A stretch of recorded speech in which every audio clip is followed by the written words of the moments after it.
Hi, I'm Rob. And I'm Angie. And together we are TwinFinity and Cookie. Cookie. And Cookie looks ever so impressed. This year we didn't torture her with a hat, but she got little bows and a red Christmas outfit instead. Yep. It's less hideous for her.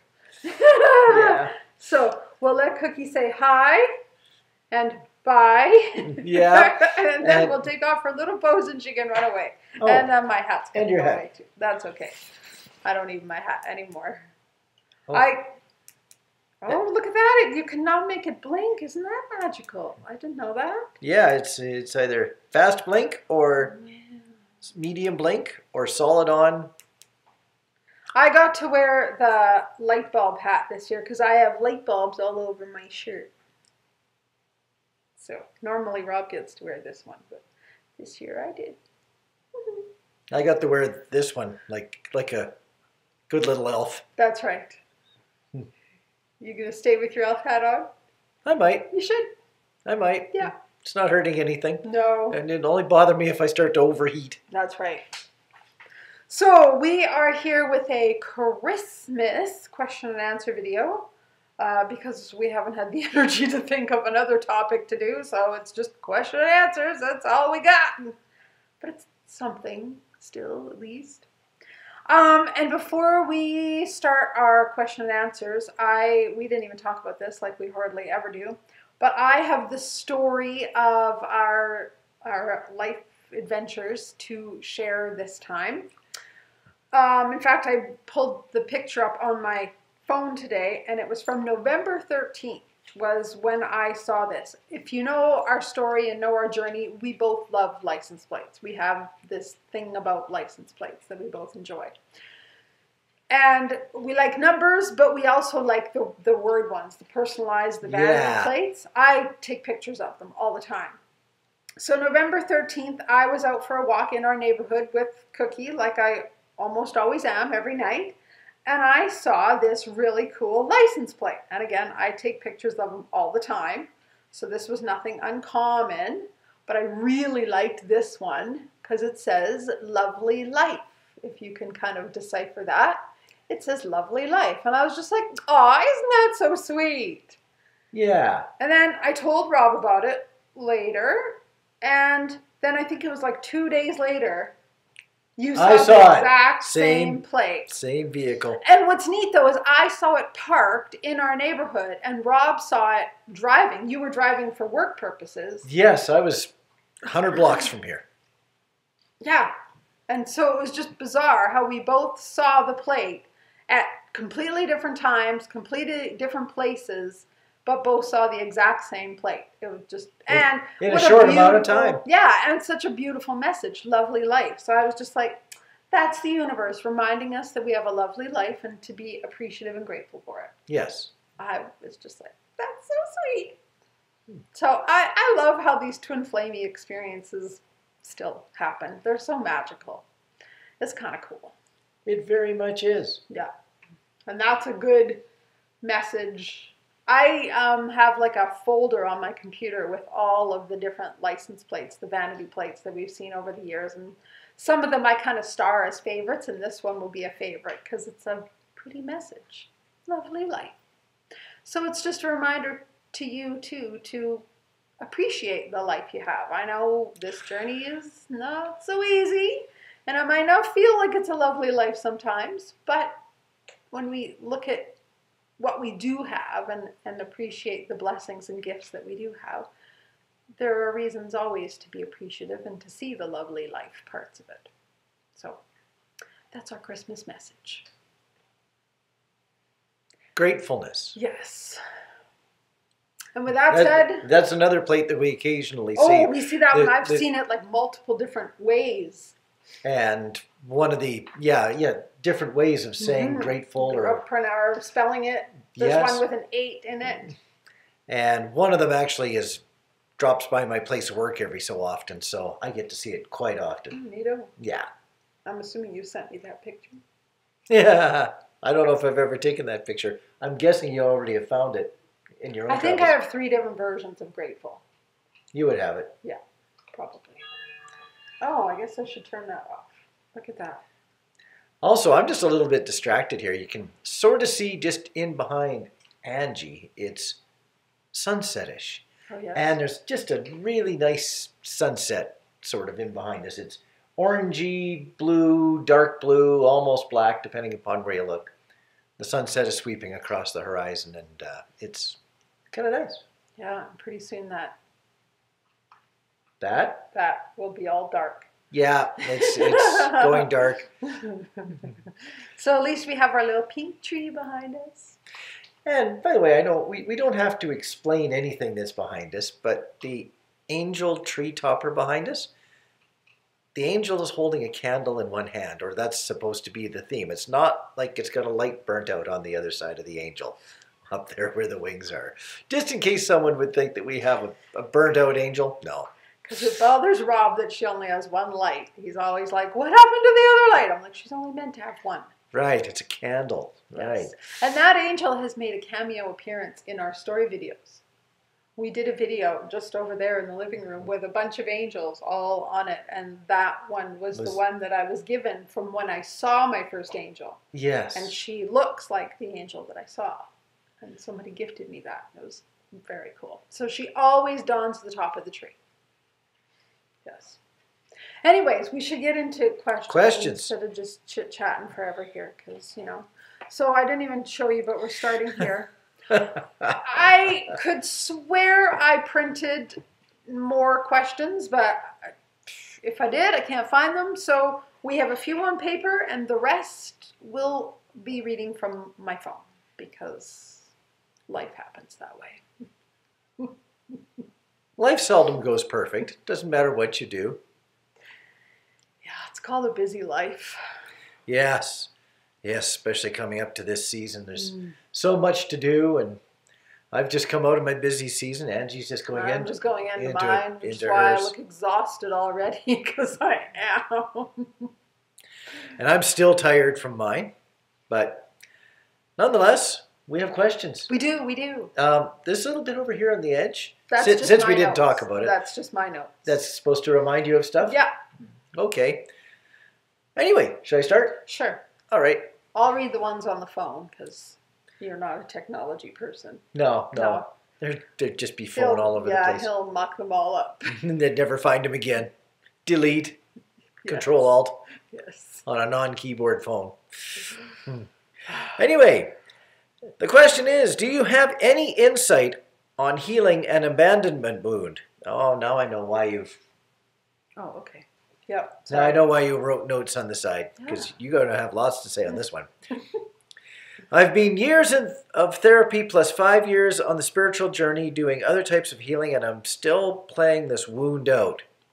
My dad abandoned me when I was 2, came back into my life when I was 18, and abandoned me 2 more times before we permanently lost contact. I found out recently he passed away. I'm currently playing out the abandonment wound with my twin. I have spent some lovely time with him in 3D land over the summer, but when triggers came up, he ran away exactly how my father did. Also, for the first time in my TF journey, I'm questioning whether I even want union with my divine masculine, who finds it so easy to ditch me when things get a little hard. Any advice on what this is supposed to be teaching me / healing me? So to go to the very beginning of the question, do you have any insight on healing an abandonment wound? Yes. I so appreciate, first of all, that you've said you've done years of therapy and then 5 years on the spiritual journey. Often when we do talk therapy, it certainly helps, but it doesn't always get to the deeper subconscious stuff. And that's why talk therapy takes so long. And not that I'm against talk therapy. Our journey, I've had 4 years of very intense therapy, and then when I was younger, and then a lot more later in life. But I also believe that doing deeper subconscious work like hypnotherapy really helps, because it gets to, as I say, the deeper subconscious stuff that you can't reach from a conscious level doing talk therapy. So There's lots of different ways, but the one I'm most familiar with and believe in deeply is past life regression. And why I love it so much is because it doesn't just look at this life. Often if we've got wounds from this life, they're also carried over from other lives. So if there's something that you're working on and working on and working on and it's still not healing, there's another piece to it that needs to be addressed. And past life regression has been a huge tool in my healing and other people's as well. Just to give you an example, similar to your situation in terms of, doing all this work with a father and a wound in that way and it not healing. I had a similar thing, though I didn't know it was related to my father. I had weight issues for a long time. Not that I was ever like super, super overweight, but I just wasn't ever comfortable in my body and really struggled with my weight. And I had done hypnotherapy and even that wasn't working. So she suggested past life regression. And that was my first introduction to PLR, past life regression.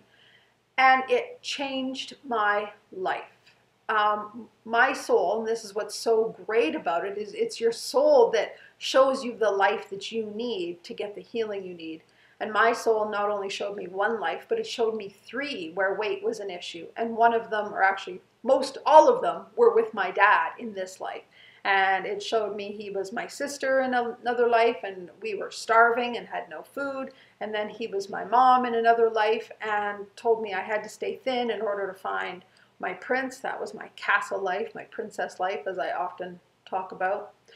So it was from doing past life regression that I finally was able to heal that wound that I had been struggling with for so long. So that I really recommend if you've not ever done that. I know you've said you've been on the spiritual journey for a long time. So I don't know if that's a piece that you've already worked on, but if not, highly recommend past life regression. And also QHHT, quantum healing hypnosis, or beyond QHT, or beyond BHQ. I can't remember what it stands for, but QHHT is when you're actually physically in the room with the person, and BQH is when you're doing it over like Zoom or something. It's still the same net result. You get the same healing.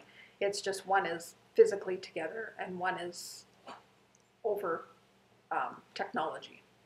But those are also very helpful as well, because you not only get a past life experience as part of the session, but you also get to ask your higher self questions. So before you start the session, you write down questions that you want answered, and then the practitioner asks your higher self these questions once you're in the hypnotic state. And you get the deepest, most profound answers that you wouldn't get from just talk therapy, and you wouldn't get from a lot of other therapies, because they're coming from your higher self, your soul self, your self that remembers all of your lives, not just this one. So I know that was a huge long answer, but that is what I recommend the most. I cannot speak enough about past life regression and quantum healing hypnosis. All of those sorts of things are very, very helpful for healing. Anything to add?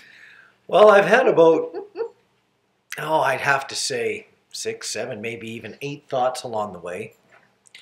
And I'm going to speak from a slightly different point of view than I think I've ever talked about this topic before from. I have tended to be the person in most of my relationships that did the ending, did the abandoning, if it was called.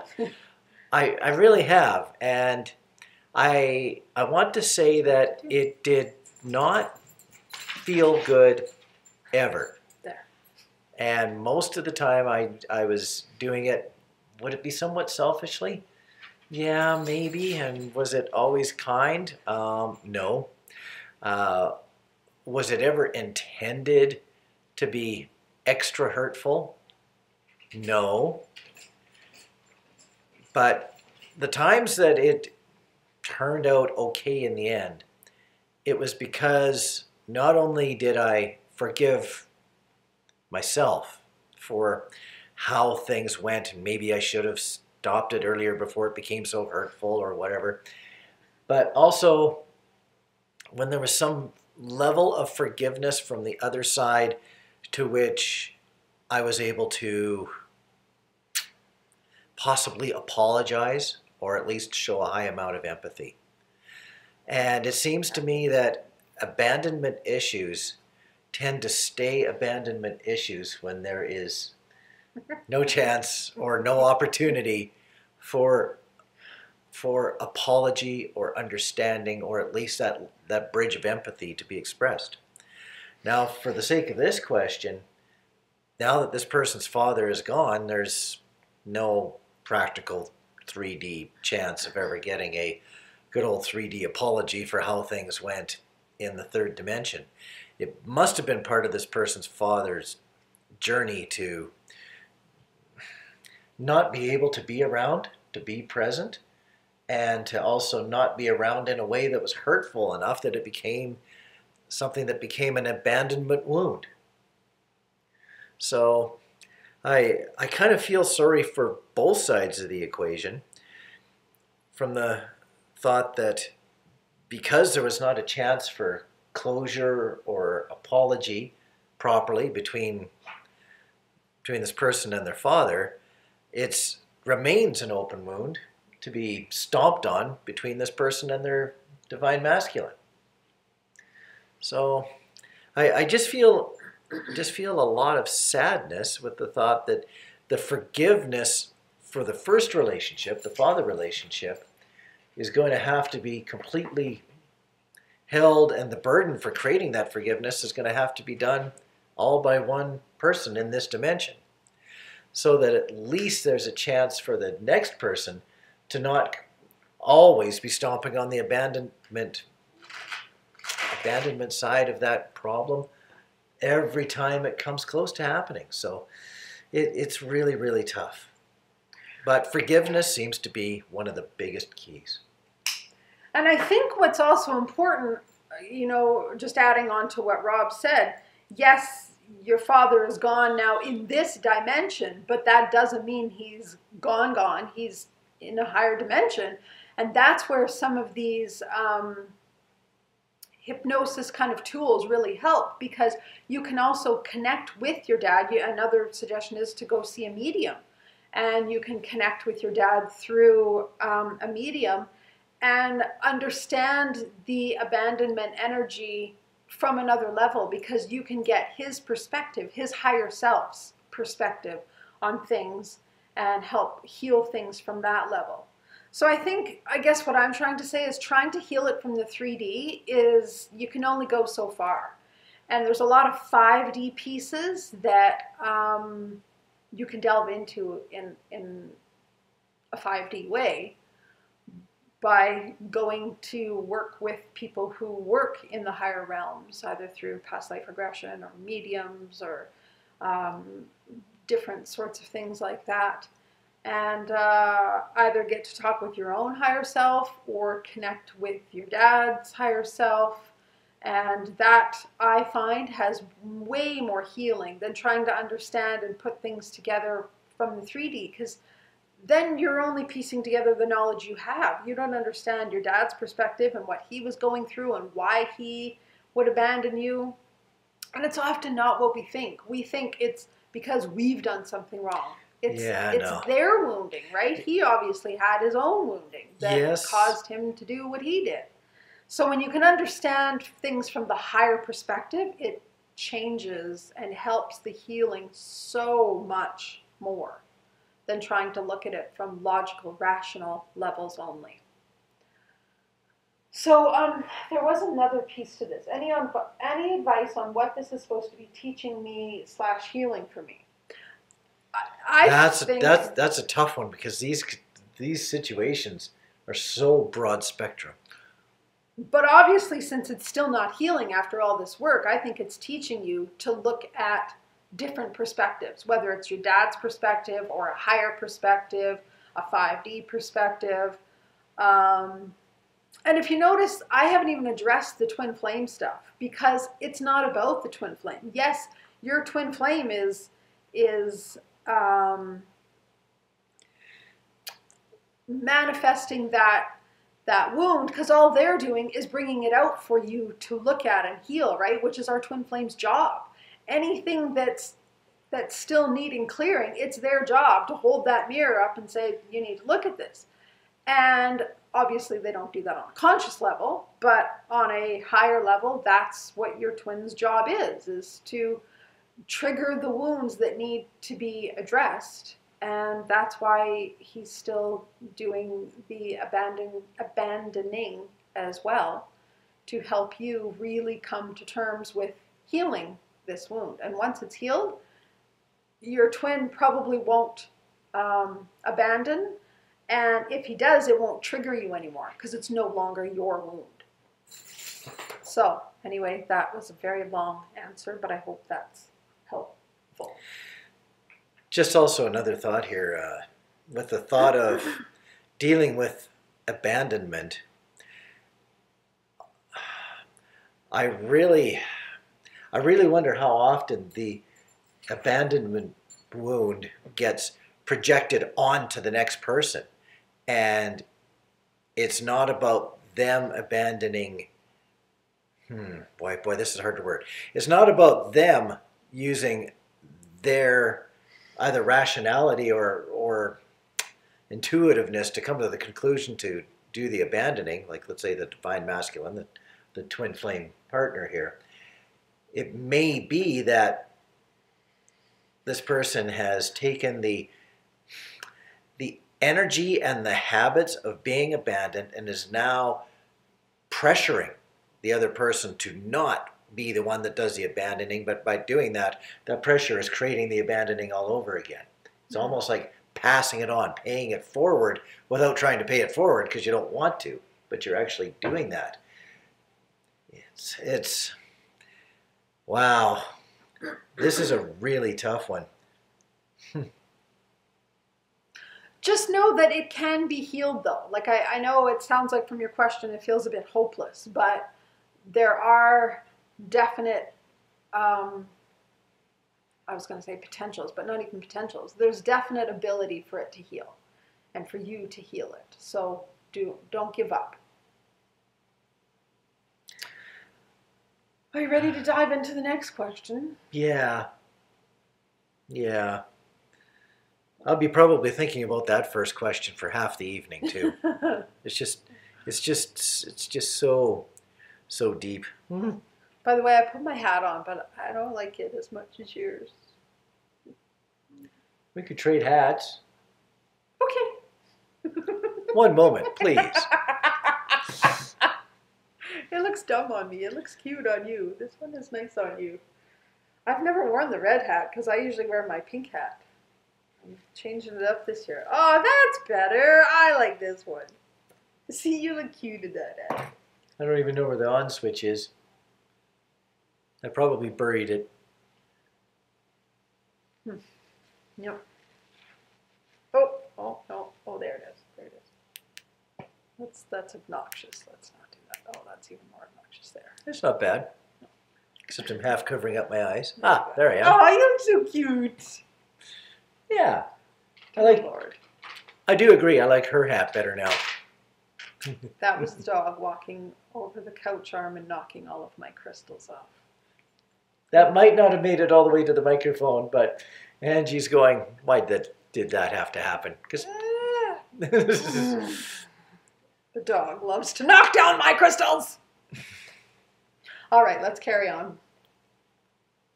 Okay, next question. Do you think that how quickly or even if... Oh dear.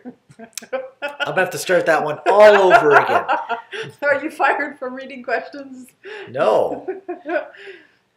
This person actually typed this, how I talk, and sometimes I talk and be a little bit cryptic, so I just got crypticed out. There we are. Let me try this again. Okay. Do you think that how quickly or if you even come into this union this lifetime depends upon how much inner healing / manifesting work you do? Because law of assumption says we create our own reality, so if we want to, we can manifest it, but we have to do all the healing work first. I feel like we attract karmics in order to heal our wounds through triggering, but if we healed our own wounds, we wouldn't need the karmic, so we would either not attract them, or if we did, the relationship would end much sooner if we didn't do the healing. Oh, yeah, okay. Mm-hmm. So instead of being in a karmic relationship for 10 years, it might end up being a few months or a few years. All my karmic relationships lasted months, and I do healing on core blocks every day. Those who don't want to do the work can stay in a karmic soulmate relationship, and that's their free will.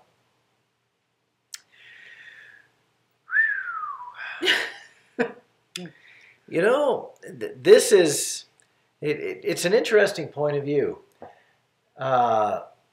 This person obviously can see where they're at, where they're going, understand what's happening to them quite quickly, and therefore they don't need the experiences that one often would get from a karmic relationship to point a bunch of stuff out to them. This person must be very close to being on a strong path of self-growth, so that karmics just are almost like a guardrail as opposed to being the roadway of somebody's journey. That's actually quite helpful for this person, but at the same time, for those that can't see what's coming at them, they're going through the life in a fog. A karmic relationship can sometimes bring a lot of light to them to help them understand what they need to be working on. I know I did that often. I needed my karmics to understand and to bring, or to help me understand things, and to bring the journey closer to something that I could follow. I wasn't going to do the growth on my own. It just was not likely going to happen in a direction that would have been purposeful for coming into Twin Flame Union. Yeah. So, do you have a comment on that? I do. I have a few comments. So, do you think how quickly or if you even come into union this lifetime depends on how much inner work, healing, and manifesting you do? Yes, to a point. Yes. I believe those of us that have chosen these kind of paths on a soul level, whether it's twin flames or other experiences, our soul has chosen a lot and made the decision for a lot of things before we've even come here. So it's not that we don't have free will. It's my opinion that maybe we have less in a way, because if you've chosen that union as part of your path, your soul is going to make sure you get there. And again, I'm speaking from my own experience. I didn't know that union was something I was working towards, because we didn't even know that was something that existed. We didn't know about twin flames in our journey until way later on. But yet my soul was really kicking my butt, making sure I got the lessons and did the work. And every time I wanted to quit and quit the spiritual path or quit the growth path, I wasn't allowed. It was just like my soul just was like a little drill sergeant saying, keep going, keep going. And I didn't even know what it was going for. So yes, in a sense, I believe it's about how much healing work in terms of if you're going to make it to union or not. But I also think is that what your soul has pre-planned before you've come here? If your soul has said you're going to union because you need to, not just for your own journey and the joy and bliss of union, but for the planet's evolvement and ascension, because if you remember, that's the bigger picture of why we're here. We're not just here to have this lovely, romantic, great relationship. Yes, that's part of it, and it's a nice part of it. But we're here for a much bigger picture. And so those of us that have chosen to be in union, it's for that reason, to bring that strong union light, love, energy to the planet, to raise the planet's vibration. So I think you can't just consciously decide, I'm going to do all the work I can do so that I can get to union. Because if union's not what your soul planned for, it might not happen. You can't force union. You can't just say, I'm gonna do this work and this work and this work, and I'm gonna face this and heal this. If you're driven inside of you to do that much work, there's obviously a reason. It's got to come from inside you, I guess is what I'm saying. You can't just on a 3D level be like, okay, I've got this checklist of I'm going to heal this, and then I'm going to heal this, and then I'm going to heal that. It does not happen that way. Healing happens when you least plan it, when you least expect it, when you're least wanting it. It just shows up. I mean, these wounds start coming out, whether you have a checklist to heal them or not. What else? Yeah. If you want to, can you manifest it? Yes, again, to a certain level. Again, it's all about the soul, the higher self, the 5D self, and its sort of plan. Like I was guided to manifest our union, but again, that came from my higher self. That didn't come from me just going, okay, I'm going to manifest this and I'm going to make it happen. Because that's ego, right? And that's where we have to get the ego out of it. When we're doing everything from an ego place of, I'm going to make this happen, it's probably you're pushing it further away. So it's always got to come from that drive inside you, not kind of up here, if that makes sense. I'd like to comment on this. Oftentimes when Angie's talking, I almost need to watch the video over again because the noise is going past me, and my feelings and my thoughts and my intuition are screaming all sorts of stuff at me, and Angie pretty much gets drowned out. I think I just might have missed about the past 90 seconds before I started to talk here. Fair enough. But I'd like to comment that just because there's lots of work done doesn't necessarily mean that it's pointed a person towards union. Inevitably, and I don't mean this to sound cruel or demoralizing, but a person can do a whole ton of work, but that work that has already been done might not be the work that brings a person closer to union. The work to bring a person closer to union may yet to be started, but the work that has been done is more like prep work. So as a person comes through other relationships, other people's, other triggerings, that, as per what was mentioned in the question, this may just be stepping stones towards work that actually is really going to be, I'll call it soulful, something the soul really, really needed to learn as far as what's going on. So if a person, I'm going to word it this way. If a person thinks they're going to do 10 big rounds of growth in their life and achieve something great, you might do it after 3. Maybe there's 30. Maybe all this growth is not going to be something that is going to be taking a person to something that they believe is worthwhile for them. Although all growth, much like being grateful for what happens in a person's life, all growth should be tucked away as being important from a person's soul records from that point of view. So yeah, I was just going to go there. Like, all growth is important growth. So instead of being in a karmic relation for 10 years, it might end up being just a few months or a few years. Imagine all those stepping stones of karmic relations when you give them the 10 months and I'm done learning from you, you're done. Wow, you're going to stomp all over somebody's abandonment issue.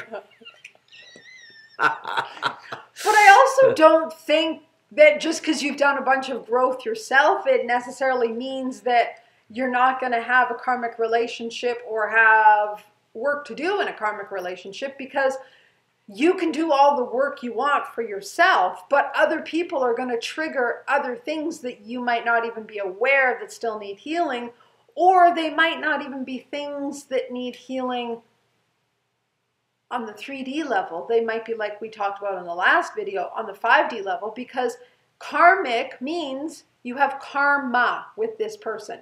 You've connected with this person in another or many other lives, and you have to clear up those lives. So it's not just healing work that you're doing on a conscious level that needs to be done. You might have stuff from lifetimes ago that you got to work on with this person that's not on your checklist, if I can add that you're not even aware of the needs doing until you're in the relationship. So you can't necessarily say, okay, just because I've done a whole pile of healing work myself, I'm going to have no karmic relationships, or I'm going to have short-term karmic relationships. You can't really predict that, because again, this is a soul journey, not a conscious journey of only healing the things you understand and know about. I mean, I had to understand, or I had to heal things with people I didn't even know I had a past life with, and people that I didn't even know earlier in my journey, and then later in my journey they show up, and I'm like, who are you? Where'd you come from? Why do I got work to do with you? So we don't know all of the soul doesn't just give us all of it and say, okay, here's your plate to choose from for healing work. It's going to give you little bits at a time and little pieces when you're ready for them, right? And it's also, if you remember from other videos, healing is never linear. You can think you've healed something and it can come back and need to be healed on a deeper level or in a different way or from another perspective. And it might look different, but it still is the same wound. Yeah. I'm going to say 2 quick comments, but I'm not sure if I know how to do that. Karma. Karmic relationships. Karma inherently, by the way we communicate, especially in the English language, usually means something bad. Right. A karmic relationship can be something that is really good. Yeah. Either good from a learning growth point of view, it can be very healthy.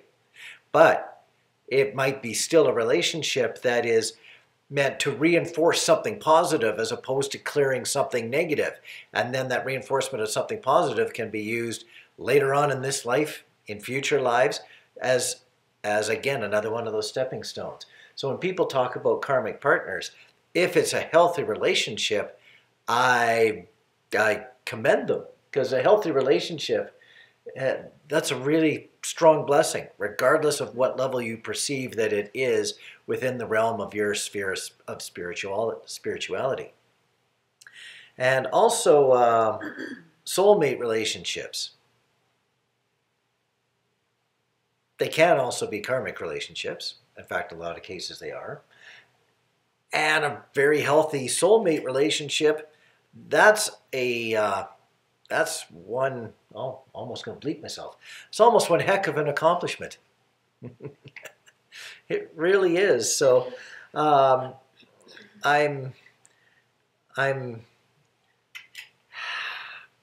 always a little hesitant to say, oh, you're in a karmic relationship, you need to just look after whatever that's supposed to teach you and step on beyond that, because I'd hate to see someone step beyond a healthy karmic relationship and end up in misery from a emotional point of view for the rest of their lives. I don't know, if somebody's got something that's teaching them positiveness, I'd keep that around. I don't know if there was anything else I wanted to address.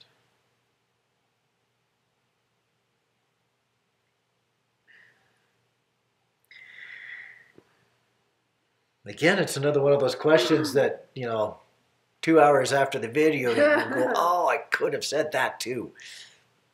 I guess how I want to finish answering this is just to say, be careful of making absolute statements, because there's no 2 journeys alike. Some people have never been in another relationship other than the twin, and they never will be, because that's their journey. Other people have many relationships between their twin first connection and then when they actually get to union, because that's their journey.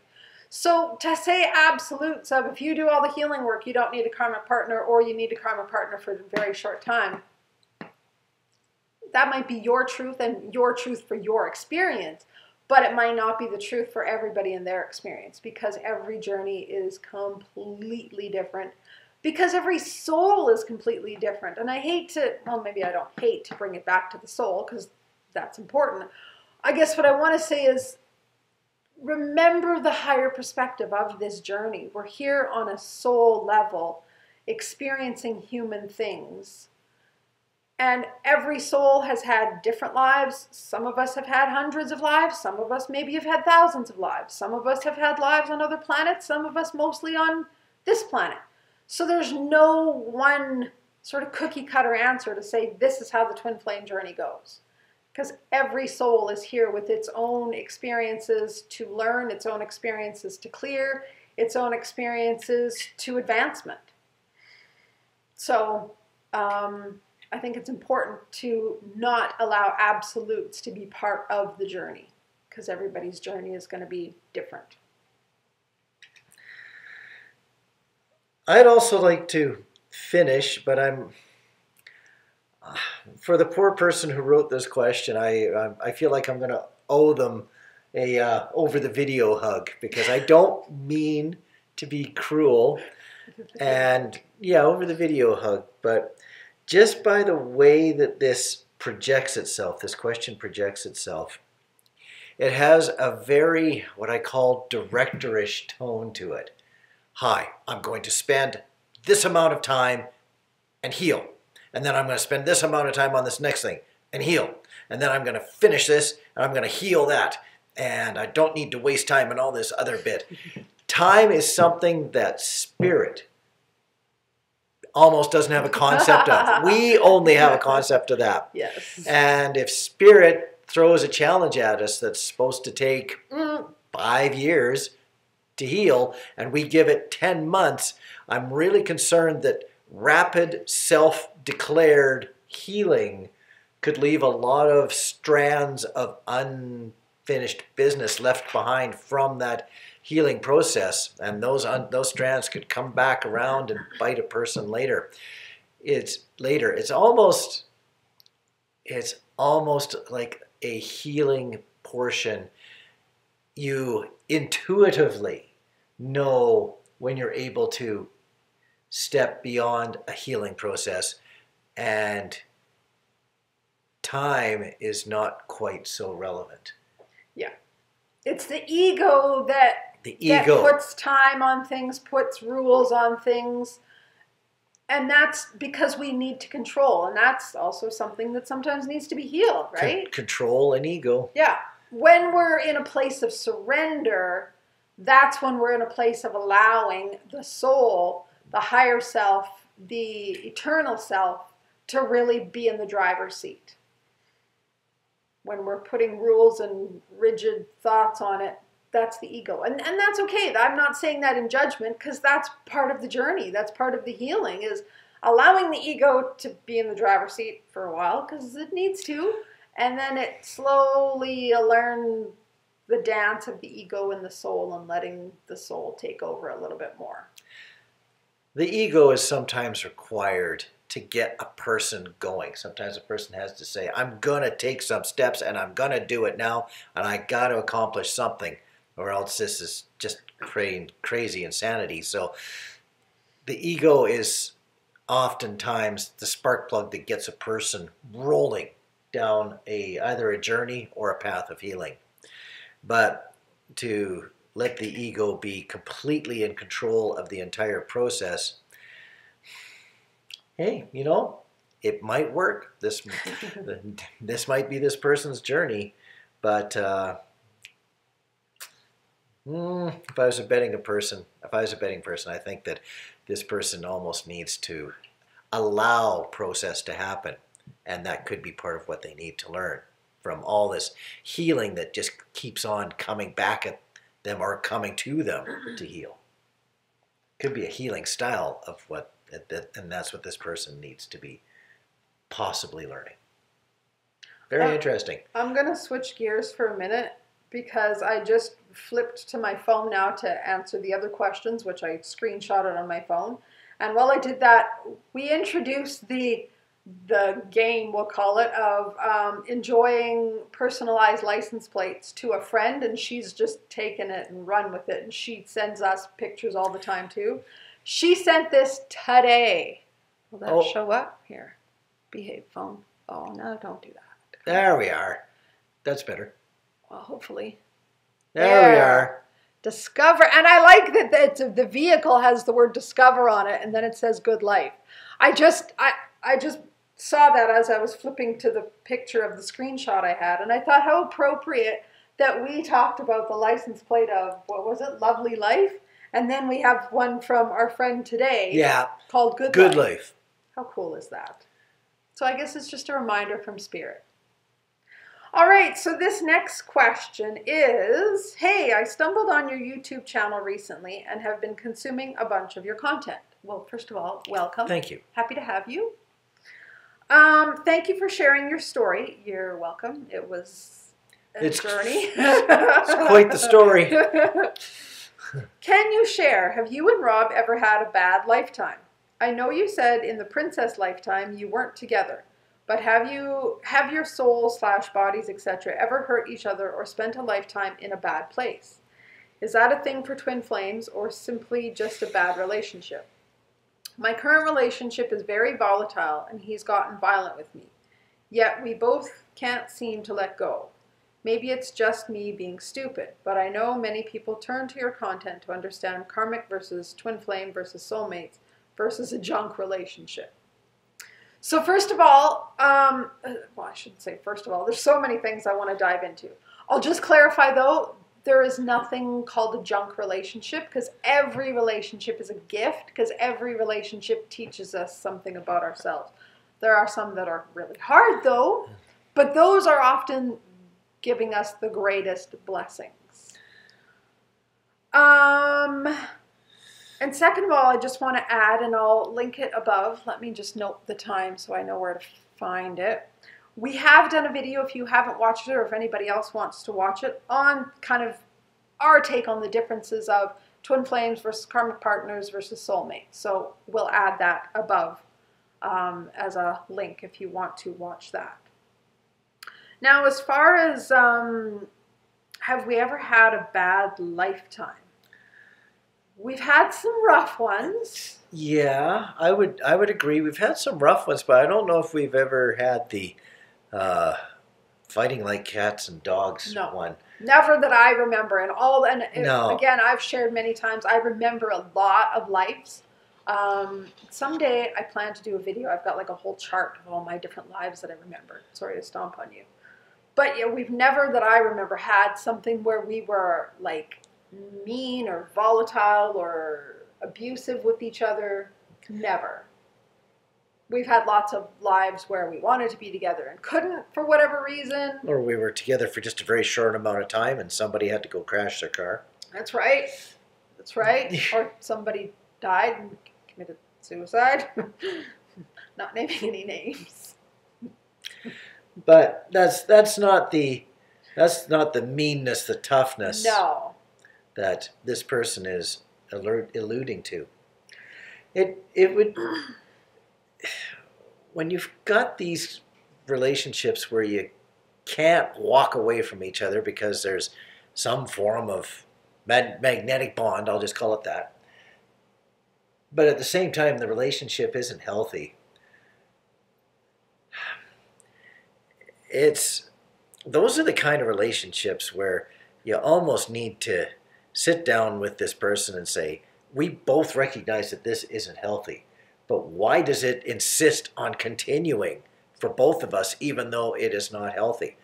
What are we supposed to learn from this? I would, maybe even if it's kicking and screaming, I would drag the other person kicking and screaming into the journey of trying to figure out how to get out the other side of this with something that resembles a healthy relationship, even if it's not a together relationship, at least a healthy communication relationship, a friendship relationship, and just to give it a slightly different foundation.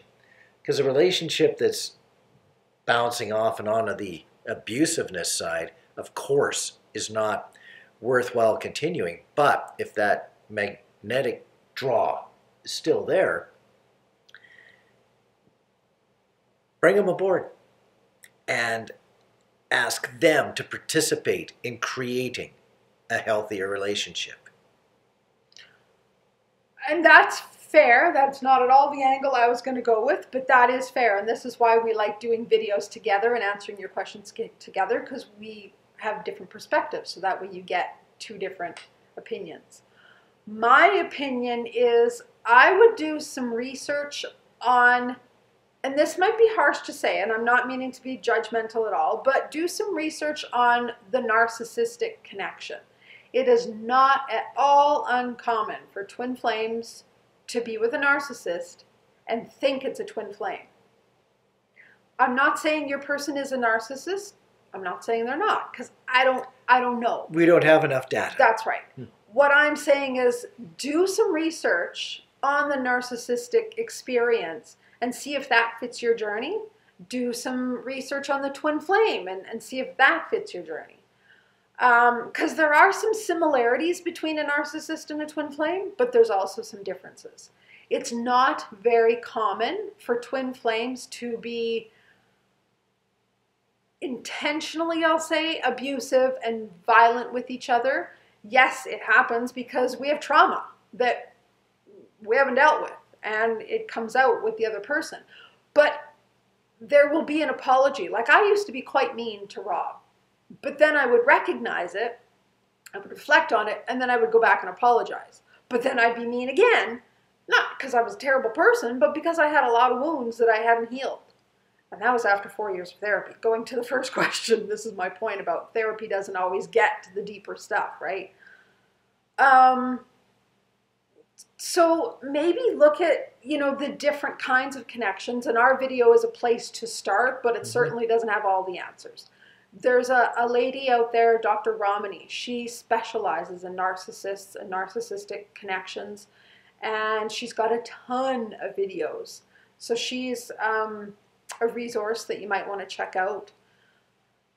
Yeah, so just do some more research and see what fits. And also, like Rob said, talk to this person and see, are they willing to work with you?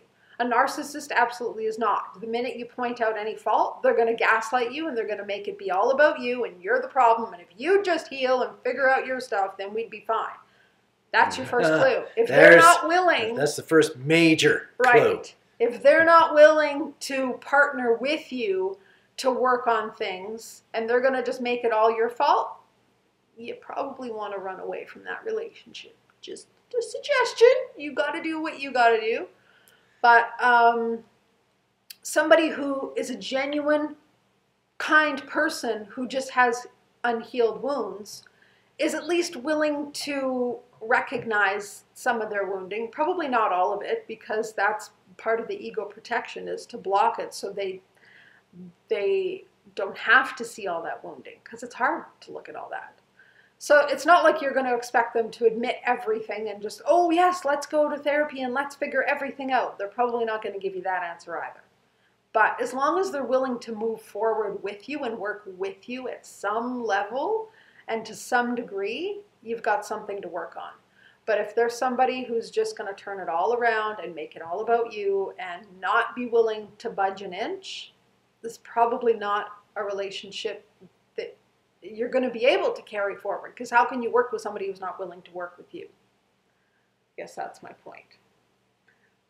I'm going to go in a different direction here, and hopefully I don't blow it up too bad trying to get to a point somewhere along the way here. But abuse often is an attempt to take control. Usually, abuse is not about taking control of someone else to control them. It's about taking control of a person's own self.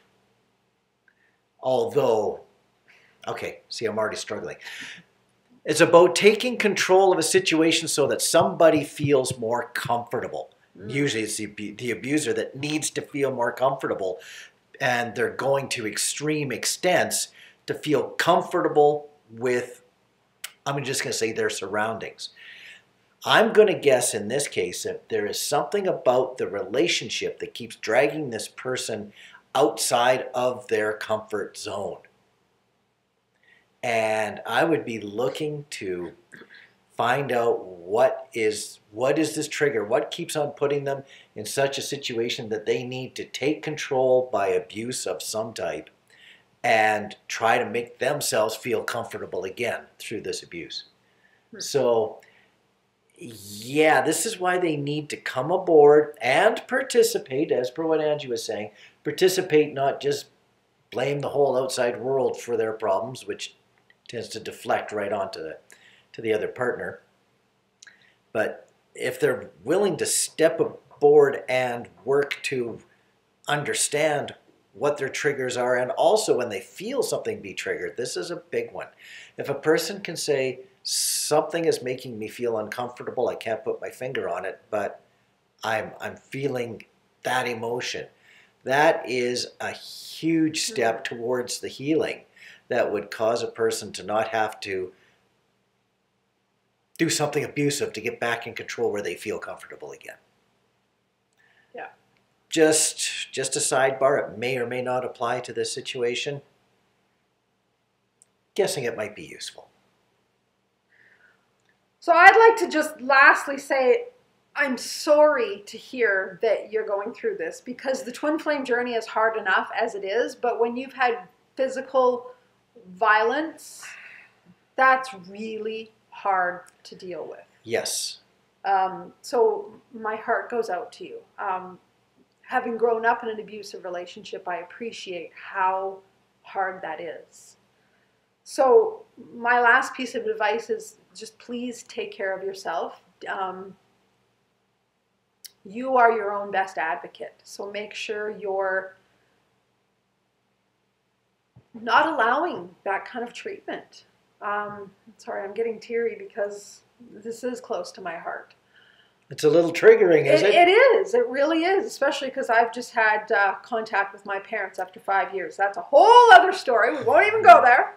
But it's bringing up stuff for me because I'm kind of back in that world too of, dealing with my own family stuff.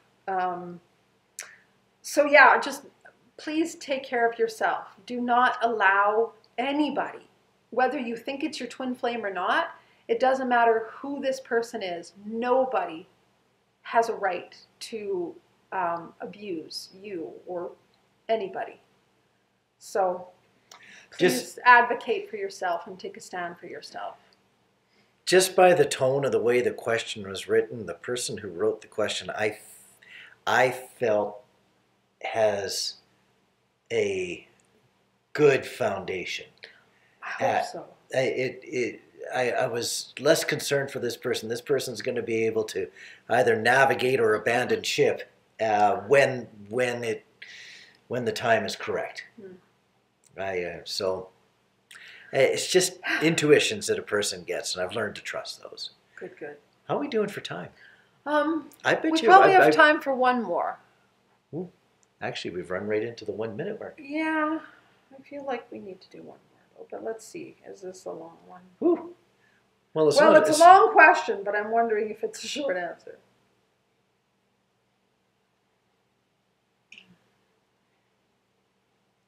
Because I think we've only done 4 questions. I feel like... I think we've only done 3. Oh, okay. Well, that will definitely do. We can go overtime. It's like a hockey game. We'll go overtime. We'll go overtime? Yeah. In the NHL, there's 5-minute overtimes, unless, of course, it's playoffs. Well, we just got to learn to talk less. That's our problem. Anyway, I'm going to read the question. What is this speed test? We're not going to talk. We're just going to read. Can you please provide insight on what I am calling twin flame limbo? My twin and I spent some time together over the summer. We parted ways when he told me he doesn't want a serious relationship. About a month later, my higher self encouraged me to contact him. So now I text him occasionally when guided by my higher self and receive an appropriate 95% response rate from him but do not seem to be moving toward anything in 3D land.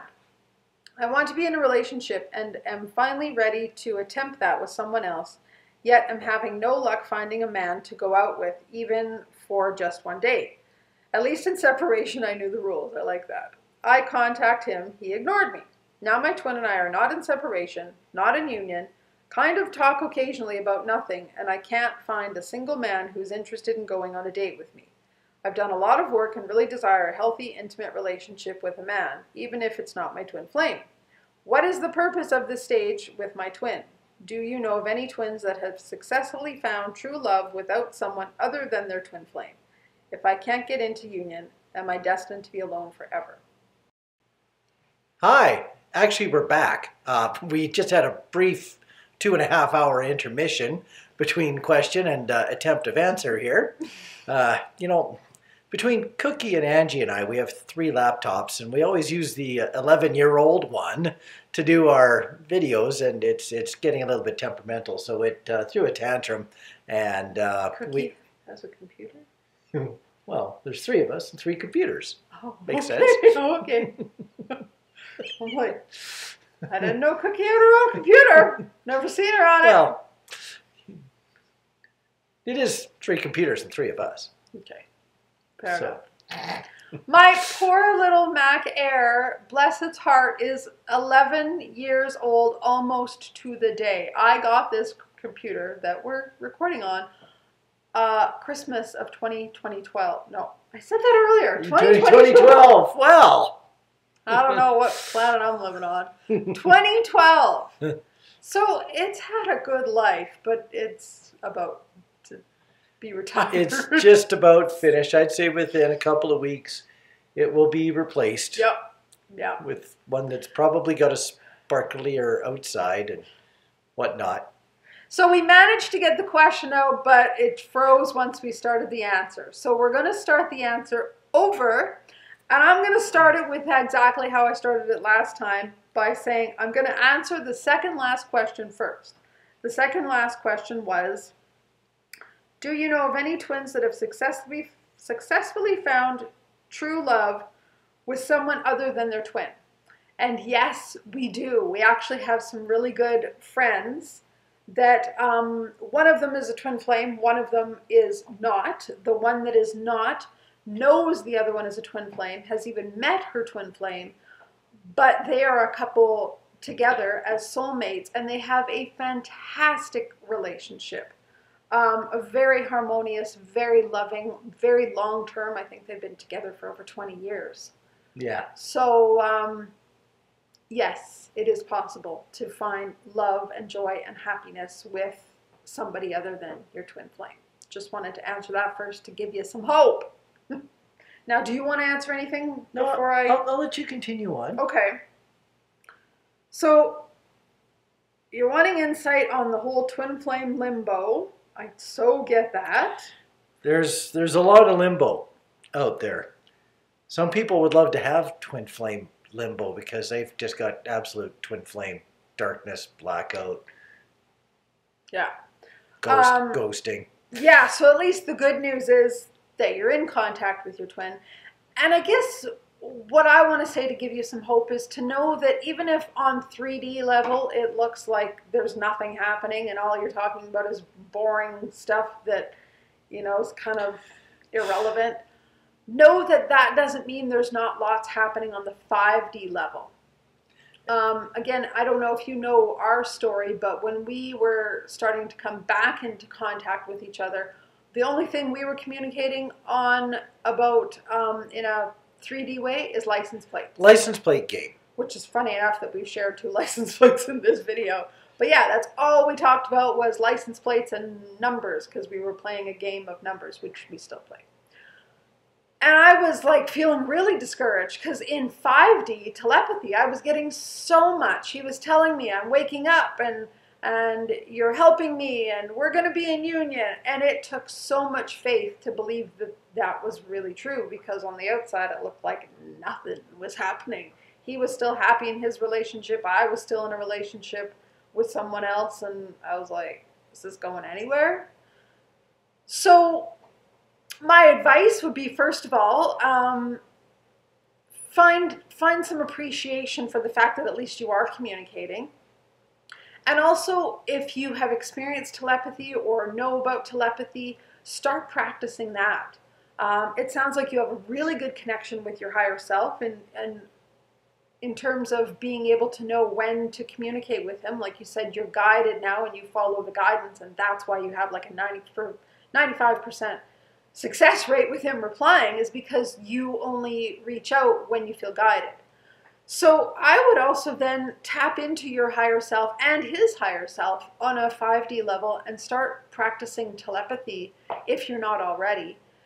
And start communicating with him and saying, like, look, is this going anywhere? Like, you can just be completely honest. Talk to him as if he's sitting right beside you. And just have a conversation and say, like, what are we doing? Do you want union? Are we getting there? Because his 5D self is going to be very different than his 3D self. And you'll get some really honest, good answers. And he might very well say, we're already in union, or we're working towards union, and this is part of it, you know. So you'll get hopefully some good answers to support where you're at and make it feel a little more hopeful instead of hopeless. As far as the limbo and wanting to be with other people and it not working out, I've had friends on the journey have the same thing happen. They're finally like, fine, if it's not going to work with my twin flame, I just want to be with somebody. And just nobody is out there. No, well, lots of people out there, but nothing works. Like I've had a friend who's had dates and it just never goes past one date, even though there's like a connection. Just, it's like the universe just slams the door over and over and over. And it's because that's not the path they're meant to be on. They're meant to be on the path with their twin. So that's what I would say is happening for you. If it's just not working with other people, it's because that's not where you're supposed to put your energy. So maybe you are supposed to put your energy more into your twin, not only in 3D communication, but the higher levels as well. I actually quite compliment you on calling it the limbo, because being in touch with someone but having it go nowhere, I could actually quite understand where that would be more frustrating than just being ghosted and having no contact whatsoever. Because it's just so frustrating. You're just on the edge, but you're not, as far as being able to step forward or know what's really going on. You're just stuck. And being stuck can be very frustrated. Yeah. So, yeah, congratulations on talking about this so politely, because twin flame limbo is kind of a delicate balance, and not many people can handle it as gracefully as your question did.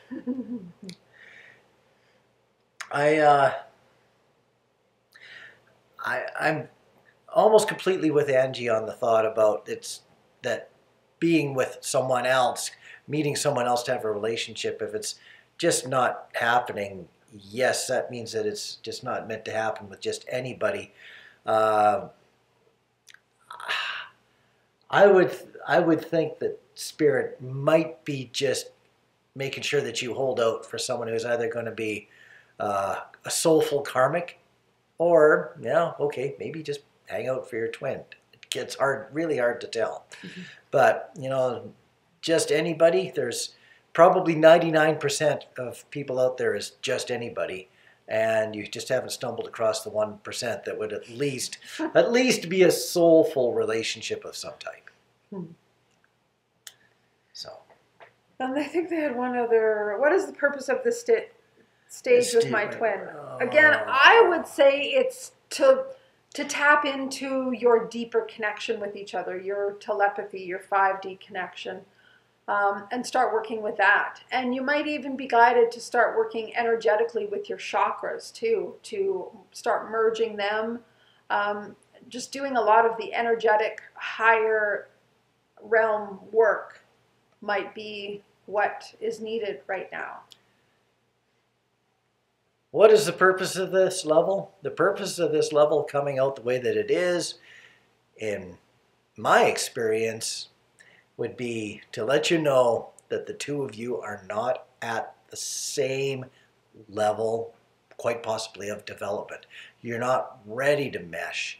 So there is just not enough common ground to create that desire to learn together. In 3D. Well, yeah, I would say in 3D and possibly even in 5D. I think someone probably has a little catching up to do. I know that, man, when Angie and I were only still dealing with the license plate game, I still had a little bit of growth yet to do before I could step up. Yeah, and I was going to disagree and say, well, not in 5D, but yeah, even in 5D he did, because he would be really chatty in 5D for a while, and the telepathy would be off the charts, and then he would just literally ghost me in 5D too, and I'd be like, what is going on? And then he'd come back, and this is how I knew I wasn't making it up, because I couldn't control when he would communicate and not communicate. And he finally came back after like a week or two, and he's like, I'm sorry I was gone for a while, but he said, I was working in the higher realms to get like my DNA upgraded in order to be with you. So he was actually being prepared. Okay, and we died again. So we were almost done this question. Yeah, so this is our hint to just say good night. Good night. Merry Christmas. Yes, Merry Christmas, Happy Yule, Happy Hanukkah, Happy Holidays, whatever you celebrate. And if we don't do anything before now and New Year's, Happy New Year. Yeah, Happy 2024.